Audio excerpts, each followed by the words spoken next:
Welcome back to Kitchen Tales. ഇന്നത്തെ video എൻ്റെ സിസ്റ്ററിൻ്റെ ഫ്ലാറ്റിൽ വെച്ചിട്ടാണ് and the recipe is barbecue pork ribs. പൊതുവേ റെസ്റ്റോറൻറ്റ്സിലെ ഒരു ഹിറ്റ് ഡിഷാണ് ബാർബിക്യൂ പോർക്ക് റിബ്സ്. പക്ഷേ നമ്മൾ ഈ പ്രാവശ്യം വീട്ടിൽ തന്നെ അവനൊന്നും യൂസ് ചെയ്യാതെ പോർക്ക് റിബ്സ് ഉണ്ടാക്കാൻ പോവാണ്. ഞാനൊരു 7 പോർക്ക് റിബ്സാണ് ചെയ്യാൻ പോകുന്നത്. ആദ്യം തന്നെ പോർക്ക് റിബ്സ് ഒന്ന് ബ്രൈൻ ചെയ്യാം. ഞാനെൻ്റെ റോസ്റ്റഡ് ചിക്കനിൽ ബ്രൈൻ ചെയ്യണത് എങ്ങനെയാണെന്ന് എക്സ്പ്ലെയിൻ ചെയ്തിട്ടുണ്ട്. ഒരു പാത്രത്തിലോട്ട് 4 കപ്പ് വാട്ടർ ആഡ് ചെയ്യുക. ഇനി ഇതിലോട്ട് 1/4 cup sugar, 1/4 cup salt. Sugar and salt നന്നായിട്ട് ഡിസോൾവ് ചെയ്യിച്ച് നമ്മുടെ പോർക്ക് റിബ്സ് ഇതിലൊന്ന് സോക്ക് ചെയ്ത് ഓവർനൈറ്റ് വെക്കാം. സോ ഇതുപോലെ ബ്രൈൻ ചെയ്യാൻ നിങ്ങൾക്ക് സമയമില്ലെങ്കിൽ മാരിനേഷൻ ഒരു 8 hours എങ്കിലും മിനിമം ചെയ്തിട്ട് വേണം ബാർബിക്യൂ പോർക്ക് റിബ്സ് റെഡിയാക്കാനായിട്ട്. ഇനി ഇത് റെഫ്രിജറേറ്റ് ചെയ്യാം ഓവർനൈറ്റ്. ഇതുപോലെ ബ്രൈൻ ചെയ്യുമ്പോൾ മീറ്റിൻ്റെ ടെക്സ്ചറിന് എപ്പോഴും നല്ലതാണ്.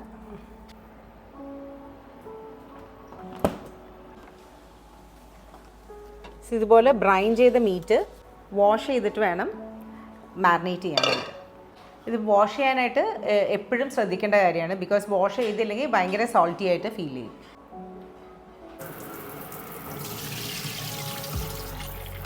സോ ഓരോ പീസും നന്നായിട്ട് ഇതുപോലെ വാഷ് ചെയ്യണം.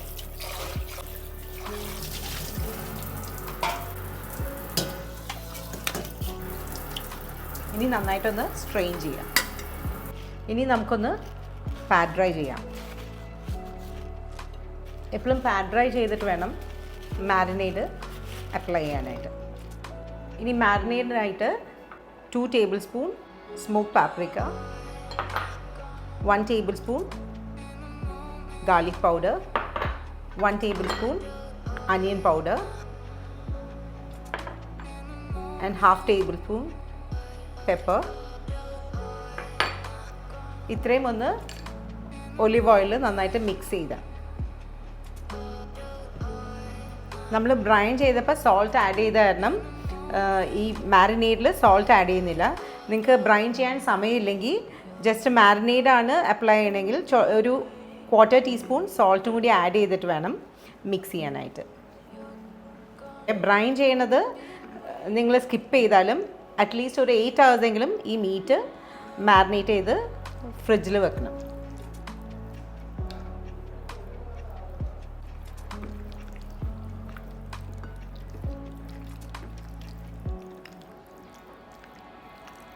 ഇതിപ്പോൾ നന്നായിട്ട് മാരിനേറ്റ് ആയിട്ടുണ്ട്. ഇനി നമുക്കൊന്ന് ഫ്രിഡ്ജിൽ വെക്കാം. മാരിനേറ്റ് ചെയ്ത് ഒരു 8 hours എങ്കിലും റെഫ്രിജറേറ്റ് ചെയ്യാം. മാരിനേറ്റ് ചെയ്ത മീറ്റ് നമുക്കൊന്ന് പ്രഷർ കുക്ക് ചെയ്തെടുക്കാം. എപ്പോഴും പ്രഷർ കുക്ക് ചെയ്യുമ്പോൾ റിബ്സ് ആയതുകൊണ്ട് ഓവർ കുക്കായി കഴിഞ്ഞാൽ ഈ റിബ്സിൽ നിന്ന് സെപ്പറേറ്റഡ് ആയി പോകും. അപ്പോൾ എപ്പോഴും ഇടയ്ക്കൊന്ന് ചെക്ക് ചെയ്യണമായിരിക്കും നല്ലത്. 1/2 കപ്പ് വാട്ടറും കൂടി ആഡ് ചെയ്ത് പ്രഷർ കുക്ക് ചെയ്യും.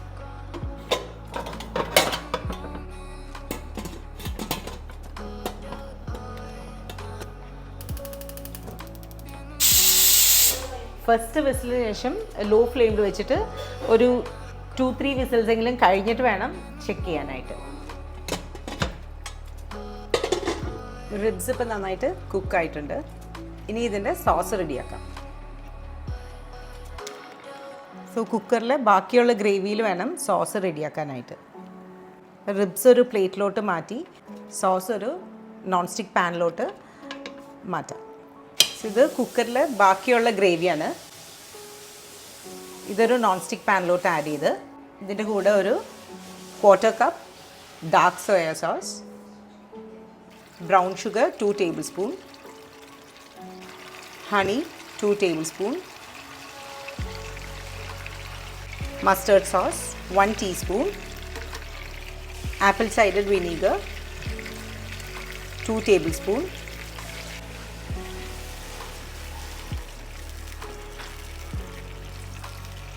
sugar 2 tablespoon. ഇത്രയും ആഡ് ചെയ്ത് ലോ ഫ്ലെയിമിൽ വെച്ച് സോസ് തിക്കാക്കിയെടുക്കുക. ഒരു സ്റ്റിക്കി ആയിട്ടുള്ളൊരു കൺസിസ്റ്റൻസിയാണ് സോസിന് വേണ്ടത്. സെമി തിക്ക് കൺസിസ്റ്റൻസി ആകുമ്പോൾ ജസ്റ്റ് ഒന്ന് സോസ് ഒന്ന് ടേസ്റ്റ് ചെയ്ത് ഷുഗർ വേണമെങ്കിൽ ആഡ് ചെയ്യാം. ഞാനൊരു 2 ടേബിൾ സ്പൂൺ ഷുഗറും കൂടി ആഡ് ചെയ്യുന്നുണ്ട്. എപ്പോഴും ലോ ഫ്ലെയിമിൽ വെച്ചിട്ട് സോസ് റെഡിയാക്കാനായിട്ട് ശ്രദ്ധിക്കണം. മേപ്പിൾ സിറപ്പിൻ്റെ ഫ്ലേവർ ഇഷ്ടമാണെങ്കിൽ അതും കൂടി വേണമെങ്കിൽ ഈ സോസിലോട്ട് ആഡ് ചെയ്യാവുന്നതാണ്. ഈ ഒരു കൺസിസ്റ്റൻസിയിൽ ഫ്ലെയിം ഓഫ് ചെയ്യാം. ഇപ്പോൾ ഗസ്റ്റിനൊക്കെ നിങ്ങൾ പ്ലാൻ ചെയ്യുകയാണെങ്കിൽ പോക്ക് ഇതുപോലെ കുക്ക് ചെയ്ത് മാറ്റി വെക്കുക. ആൻഡ് സോസ് ഈ ഒരു കൺസിസ്റ്റൻസിയിൽ റെഡിയാക്കി വെക്കുക. ആൻഡ് ലാസ്റ്റ് മിനിറ്റ് ജസ്റ്റ് ഒന്ന് മീറ്റ് ഒന്ന് ഫ്രൈ ചെയ്ത് സോസ് ആഡ് ചെയ്ത് സെർവ് ചെയ്യാവുന്നതാണ്. ഇനി സെർവ് ചെയ്യുന്നതിനേക്കാളും മുമ്പ് ലൈറ്റായിട്ടൊന്ന് കോൺഫ്ലവർ സ്പ്രിങ്കിൾ ചെയ്ത് സ്ലൈറ്റായിട്ടൊന്ന് ഫ്രൈ ചെയ്തെടുക്കാം. കൂടുതൽ നേരം ഫ്രൈ ആയി കഴിഞ്ഞാൽ മീറ്റ് ഭയങ്കര ഹാർഡായി പോവും. അപ്പോൾ ജസ്റ്റ് ഒന്ന് ഫ്രൈ ചെയ്താൽ മതി. ഇനി ഒരു നോൺ സ്റ്റിക്ക് പാനിലോട്ട് കുറച്ച് ഒലിവ് ഓയിൽ ആഡ് ചെയ്ത് നമ്മൾ കോൺഫ്ലവർ സ്പ്രിങ്കിൾ ചെയ്ത പോക്ക് റിബ്സ് ഒന്ന് ലൈറ്റായിട്ടൊന്ന് ഫ്രൈ ചെയ്തെടുക്കാം.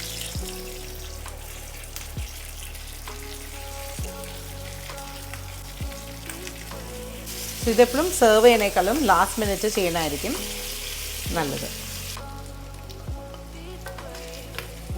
റിബ്സ് ഇനി വേറൊരു പ്ലേറ്റിലോട്ട് ട്രാൻസ്ഫർ ചെയ്യും. ഇനി നമ്മൾ നേരത്തെ റെഡിയാക്കിയ ബാർബിക്യൂ സോസിൽ സ്ലൈറ്റായിട്ട് ഫ്രൈ ചെയ്ത് പോക്ക് റിബ്സ് ഒന്ന് ഡിപ്പ് ചെയ്ത് സെർവിങ് പ്ലേറ്റിലോട്ട് മാറ്റാം. ഈ സോസിൻ്റെ സ്വീറ്റ്നെസ് ഒക്കെ നിങ്ങൾക്ക് വേണമെങ്കിൽ കുറയ്ക്കാവുന്നതാണ്. ഇനി മാഷിൻ്റെ കൂടെ നമുക്ക് സെർവ് ചെയ്യാം. മാഷാണ് പോക്ക് റിബ്സിൻ്റെ ബെസ്റ്റ് കോമ്പിനേഷൻ. സെർവ് ചെയ്യാം. ഇനി കുറച്ച് പാസ്ലയും കൂടി ഒന്ന് സ്പ്രിങ്കിൾ ചെയ്യാം. ഇനി ജെറിക്കും തനിക്കും സെർവ് ചെയ്യാം. Thank you, Neetu.